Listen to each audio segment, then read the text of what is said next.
오늘은 39가 성령 충만의 지속적인 삶 두 번째 시간입니다. 그러니까 어제 메시지가 성령 충만의 첫 번째는 이미 우리는 예수님을 영접할 때 성령이 내 안에 함께 하거든요. 그래서 여러분이 그걸 가지고 내 일상 속에서, 만남 속에서 하나님의 인도를 쭉 보세요.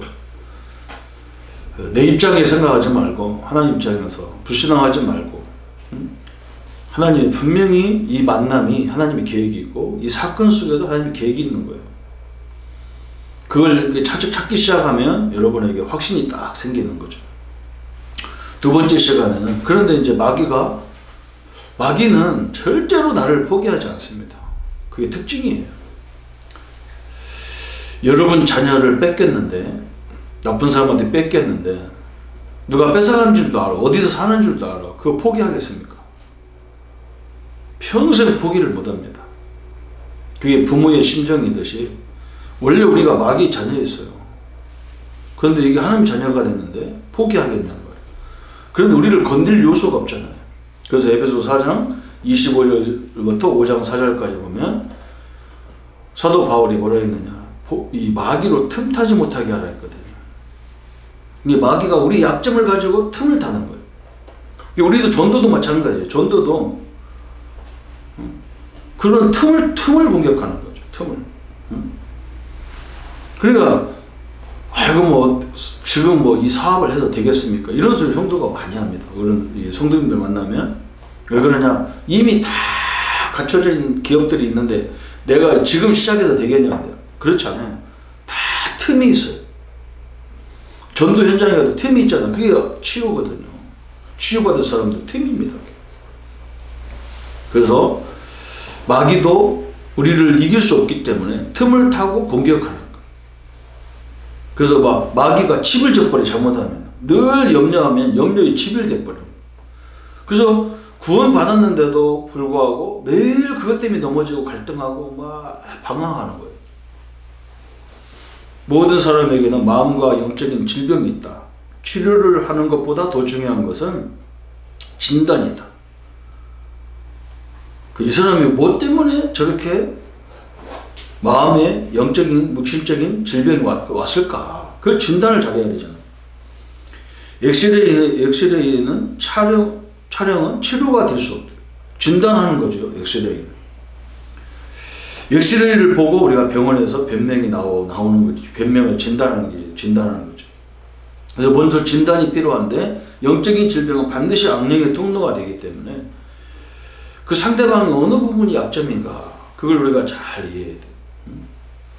그래서 사단의 통로를 발견하는 법, 그랬어요. 첫 번째 보니까 거짓말하는 습성이, 이제 거짓말도 우리가 할 수 있잖아요. 의로운 거짓말도 있잖아요. 그죠?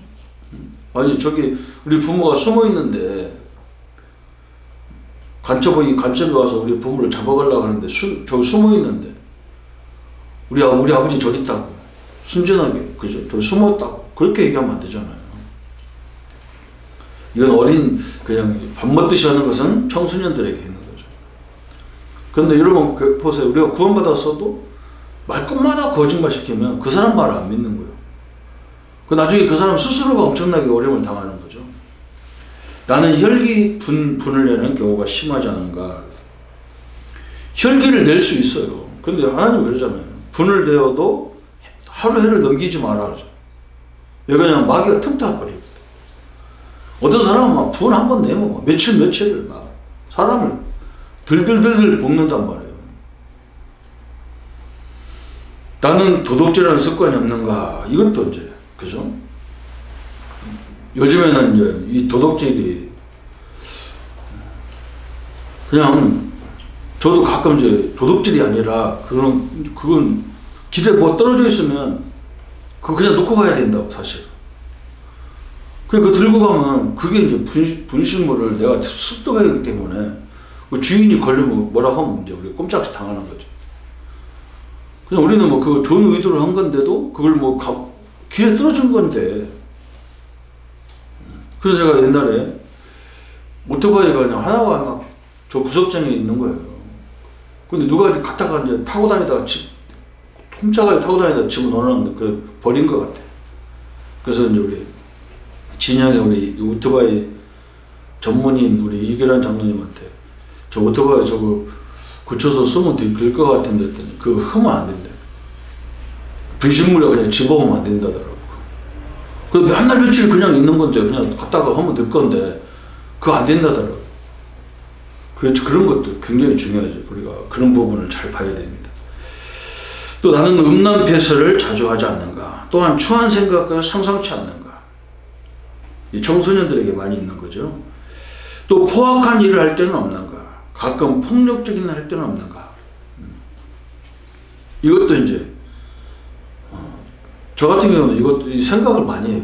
나는 다른 데 생각하는 게 아니라 영화 같은 걸 이 막 전투하고 싸우는 영화를 좋아해. 그러게 막 옛날에 하던 이 가락 체질이 있어서 그런지 그런 거 보면 막 신이 난다. 나쁜 놈을 막 공격하는 거 보면 굉장히 신이 난다. 이것도 별로 좋은 건 아니잖아요. 그죠? 그래서 내가 참 목사가 이런 생각하면 되나 싶을 때가 있는데 그냥 혼자 웃고 말아요. 그 나이가 스트레스는 해소되더라고. 한번 5천원 한번 막 그런 영화 보면 막 시원해. 속이 시원해. 막 이거 참 이것도 참 부끄럽죠. 또 용서 못할 일과 사람은 없는가. 참 이거는 문제가 많은 거지 사실. 그죠? 그래서 예수님도 이 문제에 설명했잖아요. 그죠? 너는 억만 금을 용서받았는데 조그만한 그 몇 달란트를 안 준다고 막 쫓아가서 괴롭힌단 말이야. 우리가 원죄를 용서받았는데 우리가 서로 용서 못하는 건 자범죄적인 거잖아요. 그걸 용서를 못한다는 거죠. 또 음란한 생각에 사로잡히지 않는가. 그래서 그럼 음란한 막 이렇게 막 멋있는 남자나 멋있는 여자 생각하는 게 그게 죄가 되느냐? 죄는 아닙니다. 그 정상이지. 그러나 이제 그걸 가서 막 어거지로 그 사람을 막 어떻게 하려고 하는 그 자체가 문제가 되는 건데 성경은 생각에서부터도 음란이라고 했으니까 한마디로 말하면 우리가 부족한 게 많은 거죠. 우리는 완전 죄인인 거죠. 시기, 질투, 경쟁심이 없는가 그랬어요. 그죠? 경쟁하고 시기할 거 없어요. 여러분 우리가 수천 년을 사는 인생이라면 막 경쟁 치열하게 해야 돼요. 그죠? 근데 우리는요 다 각 분야가 합력해서 이렇게 공동체를 이루어가는 거거든요. 즉 우리가 똑같이 다 하려니까 문제잖아요. 우리가 그렇게 교육을 받았단 말이에요. 애들을 막 일률적으로 1, 2, 3등, 5등, 6등, 7등, 8등 쫙 일렬로 줄 세우는 교육을 받았기 때문에 그런 게 잘 이해가 안 되는 거예요. 우리는. 그죠? 사람은 공부로만 되는 게 아니라 자기가 갖고 있는 전문성을 다 먹고 살 수 있는 방법을 주신 거거든. 그 분야의 1등인 거라 그 사람은. 그죠? 우리 청소년들에게 특히 이걸 많이 얘기해 줘야 돼요. 너는 노는데 1등이야. 응? 놀아도 이제 재밌게 놀아봐라. 애들을 같이 막 할 수 있는 게임 같은 거 해서 놀아봐라. 혼자 막 이상하다 하지 말고. 응? 게임도 건전한 게임을 만들 수 있도록 해봐라. 그죠? 그런데 다 필요한 거잖아요. 아니 저기서 뭐 이렇게 막 농사 많이 짓고 살아야 사람들을 판검사 만들어 놓으면 이게 이제 얼마나 웃깁니까? 그죠? 어거지로 해가지고 막 그런 걸 다 만들어 놓으니까 안 맞는 거예요. 안 맞아. 지나친 탐욕은 없는가? 그죠? 탐욕, 욕심, 이건 우상숭배라고 했거든요. 탐욕은 우상숭배라. 자기 목적을 이루기 위해서 몸부림치는 거. 비판하는 습관이 없는가? 이것도 원래. 우리 세대는 뭐 비판을 많이 하던 세대예요. 저 같은 경우는 광주에서 큰 이제 막 의거가 일어났을 때 그때 우리 대학을 다녔고 또 막 정부 독재 이제 군인들이 정부를 잡았다가 이제 민정으로 넘어가면서 엄청나게 데모 세대. 그때 뭐 엄청나게 87년, 6년도에 7년에 데모를 많이 했어요. 그때 우리 대학 저는 2번 다 그때 대학을 다녔어요. 근데 매일 체육닭가스 먹고 막 학교 가보면 막 맨날 막 대자보가 막 써 있는데 비판적인 대자보면 막 계속 써 있어. 근데 우리는 그냥 밥 먹고 맨날 국가 욕하고 지도자들 욕하는 게 그냥 상례화되어 있어. 그래서 우리는 그런 것들이 좀 있단 말이죠. 이런 것들이 우리 마귀의 통로가 된다. 이거 한두 번 하는 걸 보고 우리가 마귀 통로다 이렇게는 할 수 없는 거고, 이것을 그냥 하여간 역사적 사명을 띠고 하는 사람이 있어. 그 사람 사명이라 그냥 남 욕하는 게 이제 이때 사단이 역사하는 거예요. 그럼 니는 허물 없냔 말이에요. 상대방이 이제 지적하는 거예요. 그죠? 우리가 몇몇 지도자가 보잖아요. 자기는 굉장히 깨끗한 것처럼 맨날 얘기하다가 어느 날 보니까 자기는 더 지저분하잖아요. 그죠? 두 번째, 그러면 치루치를 어떻게 할 거냐? 누구나 행하기 쉽고 간단하고 경한 사건 같으나 큰 사고를 내는 중심이 되어지며 미혹의 영에 계속 잡히게 되므로 큰 문제를 가져옵니다. 성령 충만과 하나님의 능력을 깨닫지 못하는 유인이 된다. 첫 번째, 청소년, 정신노동자, 스트레스를 많이 받는 자에게 생기는 병이다. 솔직한 고백이 필요하고 자신을 속이는 결과이므로 자신에게 먼저 고백해야 된다. 믿을 만한 지도자에게 열린 마음으로 대화해야 된다. 이게 좀 중요한 거예요. 믿을 만한 지도자에게 대화하라. 그런데 꼭 성도들이 이런 걸 가지고 이제 자기 문제를 가지고 대화할 때 이렇게 말해요. 목사님, 이건 딴 사람한테 절대 얘기하지 마세요. 그래요. 그러면요, 목사한테도 얘기하지 마세요. 만약에 그런 분이 목사한테 얘기하면요, 이런 결과가 와. 집에 가가지고, 우리 목사님 얘기하지 말아야 했더니 얘기하려나? 할 거야. 이렇게 막 또 의심해가지고 자기가 미치는 거예요. 응? 그런 거 그냥 하지 마세요. 그냥 하나님이 다 아신다 생각하고 말 안 하는 게 좋습니다. 말하려면 어떻게 해야 되느냐? 누구 앞에 얘기해도 괜찮다 이래야 돼요. 그래야 사단이 꺾여버리죠. 지도자는 성경이 말하는 정확한 답변을 줘야 돼. 자기 경험을 얘기하는 게 아니라 성경적인 답을 줘야 돼. 미혹의 영의 활동을 주지시켜야 돼. 이걸 깊어지면 틀림없이 영적 문제가 너를 지배한다. 잘못하면.